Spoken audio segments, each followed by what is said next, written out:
Behind the plate with Coach T on the baseball voice of the Hoyas, Jeremy Huber, joined as always by Georgetown head coach Edwin Thompson. Coach T, thank you so much. Thanks for having me on. It's always good to see you, and I know we didn't see each other last night, but it's good to see you today. So, Coach, let's kind of get here. Obviously, we're coming on taping this right after a tough loss against George Mason, a tough week for your guys in a sense of all the baseball they've played. But kind of give me your thoughts on the season. We don't have much left to play. I was talking to John Flannery yesterday, your big information guy, handles everything for baseball. And, he said, it's game 44, and wow, it just kind of seems like it goes by so fast. I'm sure sometimes with you, it's like kids, sometimes it goes fast, sometimes it feels like it goes slow as possible. Kind of give me some thoughts on the season with it really being down to the stretch run right now. yeah, we have 9 games left. We have three non-conference: Boston College, Penn State tomorrow night, and then UMBC at home. And then we have 2 conference series, with Xavier and St. John. So, it happens so quickly. Every year it kind of comes, and then it's like, boom, here we are. We got exams going on this week and next week. So, that's a unique time. But I think the season, it's just what it is. It's just I'm so used to 20 years into this thing, where every week is kind of routine and scripted. And the uniqueness of this week is we actually get to play somebody tomorrow. Normally we don't have a chance to play anybody. So just having some sort of rhythm on a weekend for our guys is really important, and staying consistent into kind of what we've been doing on the weekend. So I think the season is going, and we're down the stretch, which is, we talk about all the time in our program, that the regular season is always earned. I mean, is guaranteed, and then postseason is earned. And so ultimately, that's our focus. As we kind of get down, but every win down the stretch is really important. Every game that we have is only get so many opportunities in this thing. So just want to take advantage of what we have and the opportunities that are in front of us. Edwin, you mentioned that matchup against Penn State, playing at Navy, kind of getting everything together when it comes to finding some extra games. One thing you did mention down the stretch is, how many things like exams and different stuff at Georgetown maybe that kind of even hold more precedence than other schools maybe do. Coming down a stretch with school letting out, you guys still having a lot of baseball left to play. I think kids are motivated, but sometimes there's so many things kind of pulling at them where the focus might not be there. How do you go about as a coach keeping your team focused on the task at hand as you finish off a baseball season? Well, it helps when I have great leadership in our program. We have great kids that understand our mission, understand our values, that we're never going to cut corners when it comes to the academics. We've been, over 3.2 team GPA the last since I've been here. So, they know how to manage themselves. I think every school, no matter where you're at, this time of year is difficult because there are so many things going on. It's kind of the end of the year, school's getting out, and the next thing you know, you're just playing baseball, hopefully for a long time. And so there's kind of that reward that you put all that work and all that time academically to be able to finish strong. So you don't want to jeopardize that. So just, maximizing days off, figuring out when we can get some work in without kind of losing our pace baseball wise, but at the same time, making sure that they're well rested, making sure that they have their academics in line. So I think, all those things. You have the draft, which is great now. It's not until July. So it's really, that's kind of gotten a little bit, down the road, and you don't really have to worry about that too much. Summer ball, is one of those things that they don't start until June. So we want to be playing in June, so that's our goals all the time. But I think just we have great leadership. So the kids kind of self-police themselves, make sure that they're on task. And they communicate. We have they have a presentation or whatever that we want them to make sure they do well in that. Just like we want them to go 4 for 4 or throw 6-7 innings with no runs, right? Like that's our ultimate mission, to make sure our guys graduate. And so that's a unique time as well for guys graduating. So it's a fun time, but at the same time, we just try to keep it as routine and consistent as we've been all year. Edwin, and before we kind of bounce into this year's team and this season and some of the things you've done lately, you mentioned the draft. Are there some guys on this Georgetown team that do have draft aspirations? Well, I think they all have, aspirations. I think, we have a great group of juniors and seniors, and some grad guys that are going to be in the mix. I think, it'd be hard not to look at, some of our players. I mean, I think, we've had, every team has been out to watch us multiple times. Throughout almost every weekend, they're out watching us play. So that tells you a sense that if they keep coming, scouts keep coming back, then ultimately, they have interest, right? And so all it takes is one organization to an individual player. So on a given day, maybe that organization is not there to watch, a certain player, but next thing you know, they have a great day. It kind of gets them on that radar. And so we want our guys to play. We want that to part of their mission to come to Georgetown to get a high level degree, but also have a chance to play at a high level baseball and pursue their professional dreams. And I think, you got a lot of guys that are in that mix, from Everett Catlett, Owen Carapalati, Mike Eze, Christian Ficca, even, Kavi Coster, some of those guys that like just Josh Rowland, like you just don't know what organization wants and likes a guy, but we have a good sense. We have good players, and at the end of the day, we hope that some guys will have to hear their name called in July. Coach, let's go ahead and get into this year. And we were kind of talking about, last time we chatted, big UConn series coming up. It didn't go your way. And some would say it was the toughest way to lose a series, where every single loss was a one-run game. But to your team's credit, you come back and you sweep Creighton in a huge series. And that's not an easy place to play because of the venue. It can really change, especially a team like yours that likes to slug and really get into folks' head, but your team comes away. How proud were you to see your team bounce back from adversity like that to go out and play good baseball against the Blue Jays? Well, I was happy that we played George Washington and won the city championship on that Tuesday. That's, to start that week. In a reset, after 3 tough games, as you mentioned. I mean, you look at that series at UConn, we were up in the 8th, both games. We couldn't close it out. We had a lot of defensive miscues. We just didn't hit like we were capable. But like one game, UConn only had 3 hits and they won the game, just baseball. And so we know we're a good team. We know that, if everything lines up, we hope to see UConn again down in the postseason. And I think coming back on Tuesday, beating George Washington, a really good team, playing really well right now, that was a good starting point. And then obviously getting on the road to Creighton, which the last time we played there in 2022, we got swept and we got blowed out every game, and it wasn't even close. And so that part of it's always perspective. And I think, we had a group of seniors that were on that team in 2022 that experienced that defeat. It was really important for us to go out and play well, and it was not easy. It was a very difficult series on a lot of levels, but I thought our guys came out and was focused on what they had to do, and they handled their business. And to get the sweep was just, I don't even know how many sweeps we've had this year, but it's been really remarkable. I'm just really proud of our guys and how they played all of last week and played good baseball. Coach T, let's get into some individual players. And one guy I think we have to look at is Cody Bowker. He's injured. He was going to be your Friday night guy. He comes back, and really he's pretty much hit the ground running. Again, only a sophomore, his first year for you being a full-time pitcher. How has he been able to come back like he has and really been solid on the hill? It's just great to see. He's such a competitor. What I love about Cody when I recruited him was his ability that he was just competitive. A 3-sport athlete in high school, state champion in baseball, made it to the semifinals or regional finals in basketball. Like, he just wants to be around that type of environment. And so that I wasn't surprised, when he came back that he was going to be ready to go because he prepares so well. Him, Coach Cape and Coach Mo do such a great job with their preparation and helping him transition from being a 2-way player to now just a pitcher.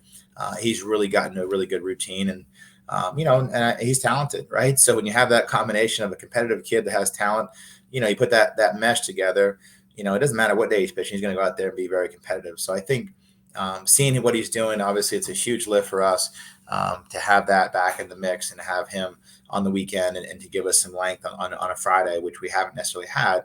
We've had great, starters, but we haven't had that length and that consistency of, and that time dominant, so that's what you want. I think all 3 of our starters right now are having great years, and we want that to continue. But yeah, to have Cody back is, it's just really fun.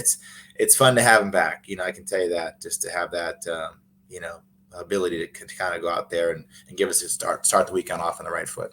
Edwin, you mentioned the other starters, and boy, it's been a good year for Andrew Williams, Everett Catlett, and you look at those two. The one thing I think that everyone kind of looks at is the innings. We know nowadays with arms and innings, and it all kind of goes into that mix of trying to keep guys healthy, and Williams kind of right up on his career high. Everett's kind of blown past his. How do you go about keeping those guys fresh and have enough juice to be themselves when it comes down to the big innings they're going to have to pitch late in the season?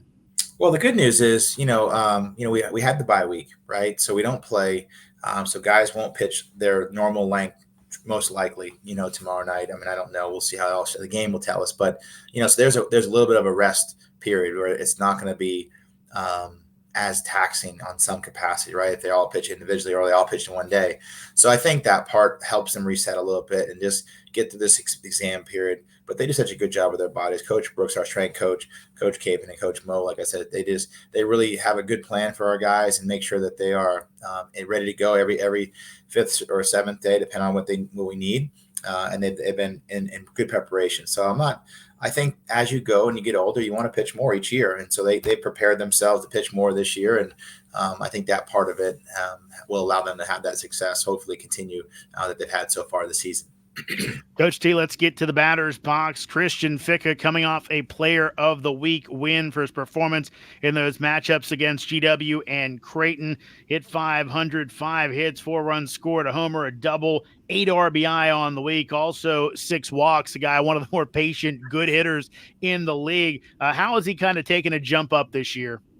Well, his discipline at the plate. I mean, when you talk about, I don't know the numbers off the top of my head. He may have them there. I mean, he might be 2-to-1 walks to strikeouts, right? Like when you think about that, having 2 walks for every strikeout at this day and age, for a guy that's hitting 350 with some home runs, like some power numbers, like it's rare. And I think that's been the biggest change. It's just been his ability to own the zone. We talk about all the time is really getting his pitch and doing some great things. And I think from an emotional standpoint, again, he goes back to, multi-sport athlete in high school, which we love, big basketball player, and that has that energy, played obviously locally here in Gonzaga, one of the best schools basketball wise in the country. So he had that kind of natural leadership instilled in him, and he has that own personality, but just guys gravitate towards him. We need a big hit this year. It seems like every time we're looking up, he's doing something for us in a positive way. And then at the defensive side, he has moments where he makes it look so easy, but it's really difficult at what he does defensively with the picks and the different things he does over there. So it just has having a really great year for him as a senior. Again, one of those core guys that we came in together that were here. We kind of blended in, accepted them as our own, and just kind of blended, and then just been fun to see his growth on and off the field. It's been really cool. Yeah, talking to Christian, he told me a story that I believe is either his junior or senior year at Gonzaga on the basketball team. It was him, a kid who's currently the team captain at Navy's football team, and 11 Division I basketball players. So he kind of said he was the sore thumb who stuck out, but he learned a lot on that team and just loved playing. Speaking of that, he almost plays the game, maybe not as much like a baseball player, but that fire, like you said, of a basketball player who lets out a big yell after a big dunk or a football player. Yeah. Does he kind of bring that extra emotion to your team that maybe some of your other really good players maybe don't? Maybe Christian is that guy that lights the fire a bit? Oh, he's no doubt. He's our vocal leader. He's our emotional leader, for sure. I think other guys lead differently. I think some of the guys that in our program have been in our program lead just differently. But he's one that every time in the dugout he's talking, like, just cheering the guys on, saying something positive to our guys, and just all of our guys, our leadership group is just such a foundational, they're such a huge part of what we do. But Christian, yeah, he's got that ability, in baseball. I don't know what it would look like, but when he dunks a ball or he gets a ball, a big hit, like the guys get really excited about it because just that's the type of person he is. And so they want to get behind that and they have success. So that part is genuine, and I don't think it's made up and it's not phony. But again, it does go back to his high school days, playing high level basketball, and having that. It's normal to compete at a high level, right? So when you get those guys that compete at high levels, that's when it gets really fun. And he's one of those guys. Coach T, if there was one thing right now offensively on this squad that you could maybe wave the magic wand, what would you like to see your team do better to be better down the stretch? Execution when it comes to our bunts and our situational hitting. We've had some moments at UConn, for example, we just didn't get the bunts down. We didn't execute certain squeezes, and so that's gonna separate you when you get to the playoffs. It really does. It doesn't. Everyone's good. Everyone has good players. Everyone has good pitchers. Everyone can hit. But when you get down to it, can you execute? Can you situational hit? That's gonna something we're gonna continue to work towards and work for. We're working our tail off every game, and also in our pregame work and things of that nature. But if we can do that, I think our offense as a whole will put up some runs pretty consistently this year, but we just have to execute that a lot better at a higher level to be able to, runs are always at a premium. So when you have a chance to get a run in and you get, all you have to do is get a bunt down. It's easier said than done, but it has something we have to take more pride in and be more consistent with right now that we're not doing at this moment consistently. Coach T, a couple guys who have executed very well is the grad transfer crew of Rolling, Hollerback, and Castor, all hitting over 300 and all coming from various different levels. What did they kind of look to do, and what did they do to figure out the jump up in competition? Well, I think the biggest thing, like with Joe, and we saw this with the Ubaldo Lopez, guys could come from the Ivy Leagues. They're limited in their schedule. They're limited in their reps they're able to get and number of games played. So I think like we feel that like guys that come from a school programs like that, they're great programs. They're great universities, great, talented players, obviously. But just having that ability to practice more, to have that just more reps, it just, if you have a good player that only can do so many reps in so many games, and then all of a sudden is able to expand on that, well, the good player is going to be turned to a great player, right? Josh and I think Kavi, same thing. Division III, you don't have as many reps, don't have as many games, expanding their day to day. I think Josh really bought into what Coach Keener and Coach Johnson has bought in from an offensive standpoint as far as his approach. And again, it always goes back to his approach, right? He's got more walks than he's ever had. So when you do that, you just give yourself a better chance to be better hitters counts. And so it's not like it's anything, too crazy, but it allows them to, and all those three guys have done things differently individually to have the years that they're having. Coach T, almost done, and we want to have a chance now to highlight maybe a few guys that folks haven't really talked about. And it's funny, coming off a tough game as we tape this against George Mason. The guy brought in the 2 runs, Andrew Bergeron, with a 2-run triple. Of course, he had that amazing catch against Seton Hall that saved the game there. Obviously, I think he'd be one. But are there any other guys maybe that the contributions aren't thought of, but unsung guys who've been really big for this Georgetown team? Yeah, I mean, I think, when you look at like our team, we've had great starting pitching, but our bullpen has just been, over the course of the year, right? I look at the body of work. Man, like Cody Jensen is a guy, Jordan Yoder is a guy. Like those guys are coming in really tough spots and getting guys out. Marshall Whitmer coming back off injury. Like he's had some big moments. And I think, those guys there that are doing some really good things. But I think, you look at our freshman, Ashton Gilio, like right now, he's playing, pretty much, regular or, semi-regular every day. And he's doing what freshmen do, but he's just kind of doing it in our lineup. It kind of gets overshadowed. But if you look at his numbers, they're really not bad. They just happen to be a little bit lower than a lot of the guys we have. But it's not like he's playing good defense. So I would say, he's in that category, in our pitching staff, like Andrew Cintron, Cody Jensen, Jordan Yoder, Nick Davis, like guys that if you look at their numbers, like Nick Davis's numbers at Northeastern last couple of years, he didn't have, he has not having the year he is here. And a lot of, again, sometimes he's getting guys freed up in different environments and allowing them to be themselves sometimes works out. But again, we have so many guys, like you said, Andrew Bergeron, that have helped us at different times win games. And that's what this team's about. Like it's not about like there's different days where guys carry, but you look at our each week, there's somebody different that has had big weeks. And when you have that over the course of, 13, 14 weeks, whatever we'll end up with, like that's really great to see, whether it be the pitching or the hitting or a combination of both. So I'm just really proud of this group. It's a really low maintenance group. It's easy to manage.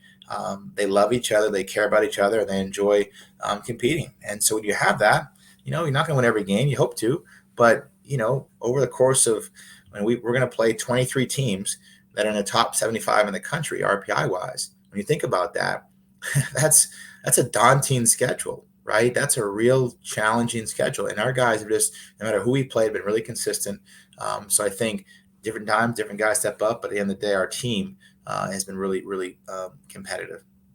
Last one for you, Coach, and this doesn't have to be on field, but if it is, that's great. And obviously we understand that sometimes you coaches kind of don't want to look back until the season's over, but do you have a memory or two that stands out about this season so far?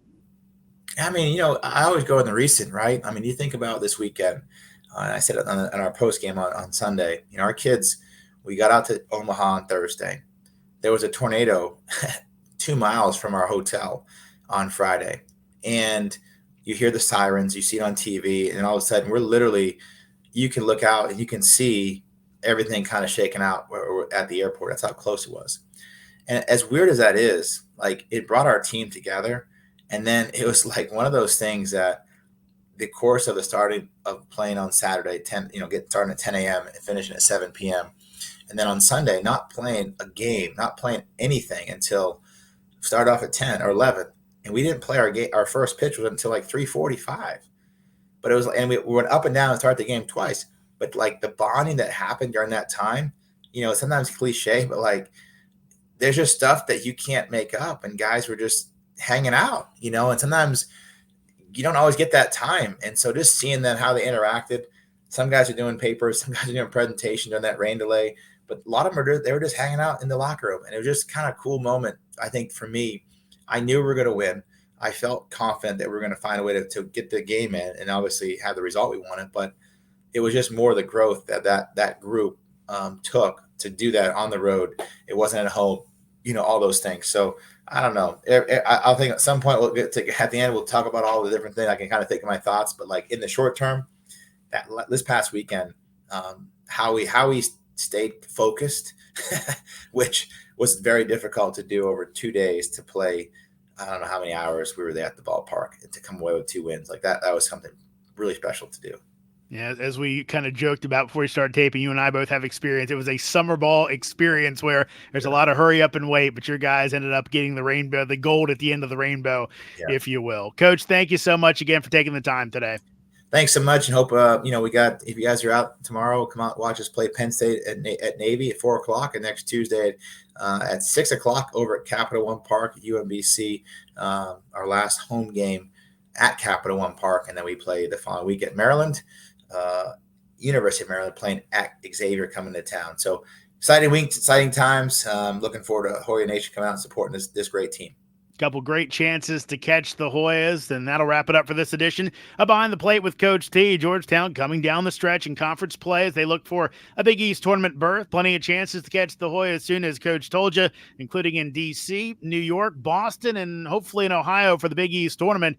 Head to guhoyas.com for broadcast links or follow the Hoyas on X or Instagram for the latest information. Thanks to Coach T, Edwin Thompson, and producer John Flannery. That's all for Behind the Plate with Coach T. I'm Jeremy Huber, Hoya Saxa.